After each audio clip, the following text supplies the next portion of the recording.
Kanina na po kami lumapit para pumahanap siya.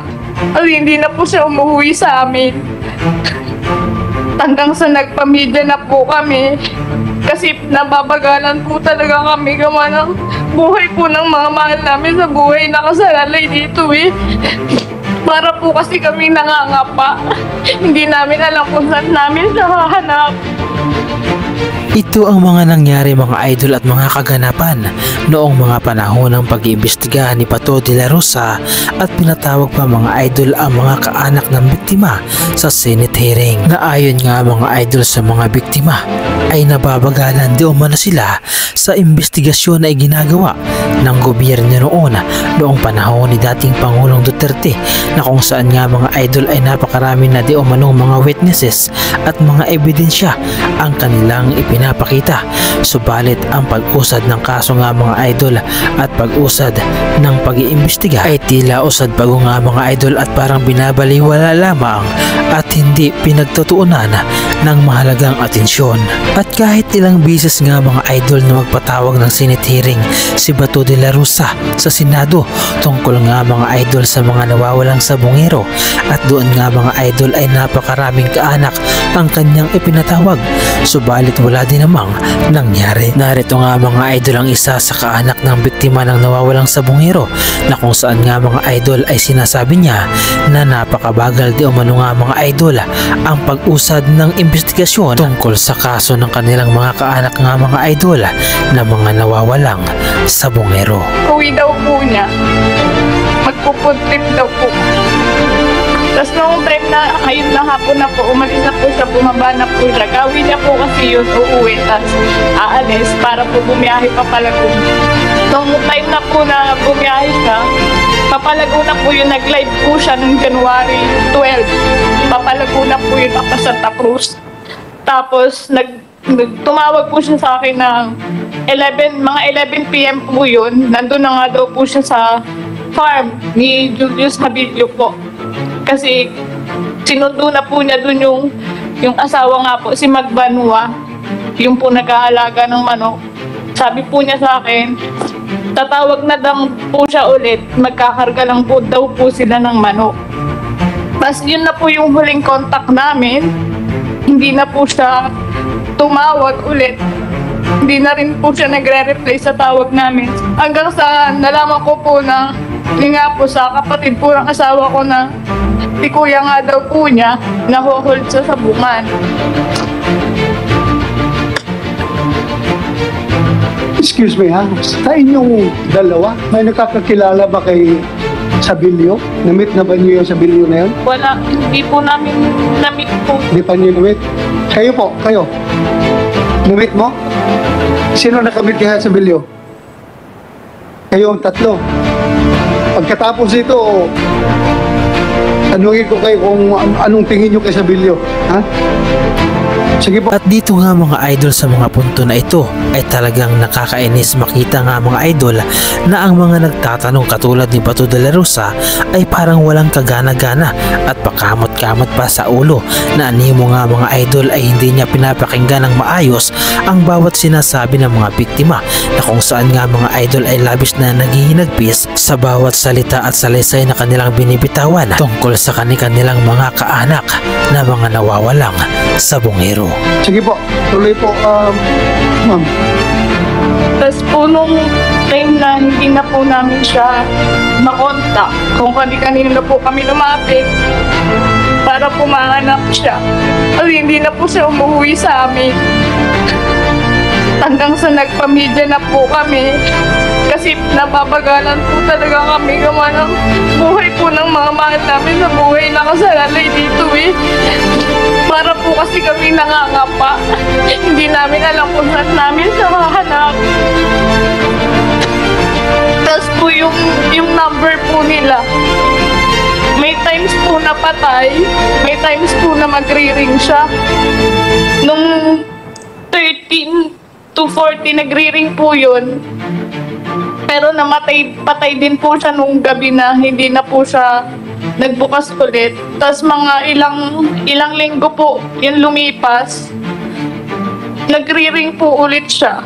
yun po yung huling ano po namin. Kaya gusto po namin sana mag-request ng subpoena po para po dun sa mga number. Sa mga number po ng mga asawa namin kung saan po huling nag-ring yung cellphone. Kasi hindi po talaga namin alam kung anong nangyari.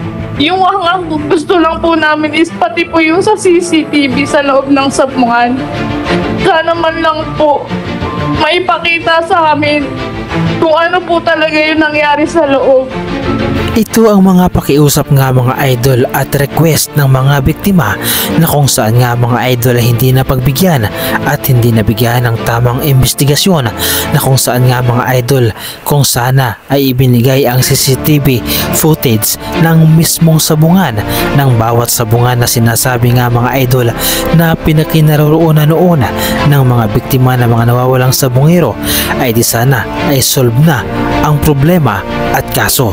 Subalit hindi ito nagawa nga mga idol at tila napagtakpan na kaagad ang buong krimen na kanilang ginawa. At dito nga mga idol sa mga sumunod na investigasyon ni Bato de la Rosa, na kung saan nga mga idol ay tila pinapanigan niya si Atong Ang, at minsan nga mga idol ay mayroon pang pagkakataon na tinawag niya itong Brad. Narito nga mga idol ang video at kayo na ang humusga. Sabi niya, ang pinaka-suspect niya is Mr. Bong Pineda. Yes, sir. May kaibigan ba kayo ni Bong Pineda? Hindi, sir. Hindi. Hindi po, sir. General Kaskulan. Hindi din, sir. Oo. Naging si PNP mo yun, hindi mo kilala. Hindi, kaibigan mo, bata ka ba? Hindi, sir. Hindi. Sino naglagay sa iyo as PD ng Kalamba? During the time of General Eliazar po, sir. General Elizar. Yes, sir. O ito nga yung mga kaso ni Julie Patindungan na apparently parang gawa-gawa lang daw. Sabi niya itong ang para ipin down yung tao niya. Ano masasabi mo doon sa mga kaso na hinaharap ni Patindungan? Yung mga double attempted murder ba yun? Frustrated murder? Wala akong masasabing may Hindi mo time yon? Hindi po. At dito nga mga idol sa punto na ito ay tila ay pinapakita ni Bato de la Rosa na siya ay pumapanig kay Atong Ang, na kung saan nga mga idol ay tinatanong pa niya ito kung satisfy ba si Atong Ang sa paliwanag ng pulis. At dito nga mga idol ay maririnig pa natin si Bato de la Rosa na tinawag niyang Brad si Atong Ang. Panoorin ninyong mabuti mga idol at pakinggan. Okay. Sige. Yes, sir. Satisfied ka, Mr. Atunghang? Kung magtanong ka, you direct it to Your the Honor. chairman. Senyor, Ako Your na magtatanong sa Honor, kanya. ano ko lang dito, number one, yung sinasabi niya selective ang isip niya, ang utak niya, nung ano po na sabi niya, hindi niya matatanda na sinabi niya ang dudukutin. Nung sinabi niya po yun, kaya ang daming accomplishment na nahuli dahil hindi nga ako pumapayag sa ganyan. Pwede niyo, kung sinasabi niya, hindi niya matanda na sinabi niya, pwede niyo natin tanungin yung NBA dito, baka narinig. Ang mga tao ko lahat kasi narinig eh.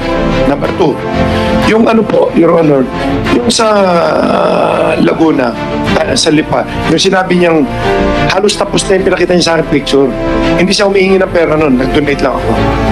Ang sabi lang niya, akuin ko lang daw akuin ko lang daw na ako nagpagawa lahat. Sabi ko, hindi ko makita logic. Kaya tinawagan ko si Atty. Carol. Kasi si Atty. Carol ang kakilala nila, tsaka si Joseph eh. Never ko siya kilala, kaya sabi ko, nakita ko lang siya once, twice nung lumapit, hindi ko alam pangalan niya eh. Natanda ko lang mukha niya. Nung nakita ko, ikaw pala PD ngayon, Colonel. Tapos nagulat ako, ba't gusto niya ako magsinungaling agad? Ba't sanay ka magsalita magpagsinungaling ang tao? Yun na ano ko, tapos nalabas ng mga testigo mo, puro nagsisinungaling. Alam naman natin, dadamay mo pa yung mga pulis, di ka naawa. Kasi utak pulis din ako eh. Pareho tayo eh. Nakita niyo naman, Your Honor, di po ba? Nakita niyo naman siya magsalita. Colonel ka, hindi ka, hilaw ang salita mo. Ito terminology na natin. Thank you for that. Thank you for that. Thank you for that.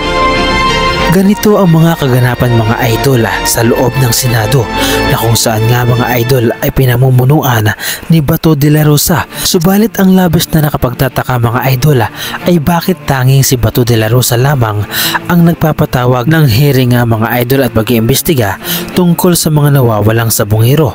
Dahil no mga panahon nila nga mga idol ni dating Pangulong Duterte ay dapat siya na mismo nga mga idol ang namuno dito sa pag-iimbestiga. Subalit ang tila ginawa lamang noon nga mga idol ni Bato de la Rosa ay magpatawag ng hearing at magtanong lamang sa mga biktima na wala namang kaukulang gawa. Ano ang masasabi ninyo mga idol sa reaction video na ito? At ano ang inyong opinyon patungkol dito? Ibahagi mo naman mga idol ang iyong reaksyon at opinyon sa ating comment section. Fair lang tayo dito. Fair.